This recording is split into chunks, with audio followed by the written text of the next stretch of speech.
پہاڑوں اور گھاس کے میدانوں کے درمیان واقع ایک پرانے گاؤں میں مینا نام کی ایک چھوٹی سی لڑکی رہتی تھی۔ مینا اپنی ایمانداری اور مہربانی کی وجہ سے پورے گاؤں میں مشہور تھی۔ اس کا گھر ایک چھوٹی سی جھونپڑی تھی جس کے چاروں طرف ایک باغ تھا۔ وہ رنگ برنگے پھولوں سے بھرا ہوا تھا۔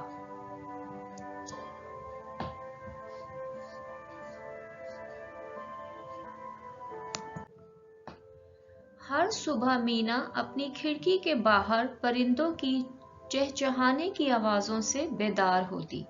یہ صرف عام پرندے نہیں تھے، وہ اس کے دوست تھے۔ مینا اپنی صبح انہیں کھانا کھلانے اور کہانیاں بانٹنے میں گزارتی تھی۔ پرندے بدلے میں اس کے ارد گرد پھڑ پھڑاتے جس سے ایک دھن پیدا ہوتی۔ ایک دن مینا نے اپنے گھر کے قریب خرگوشوں کا ایک خاندان دیکھا۔ اس میں ننھے منھے پیارے پیارے سے خرگوش تھے جو مزے سے ہری گھاس کھا رہے تھے۔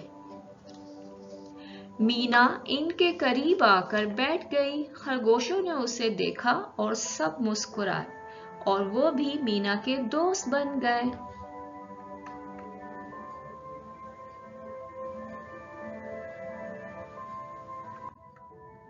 جانوروں کے ساتھ مینا کے جادوئی تعلق کی بات پورے گاؤں میں پھیل گئی۔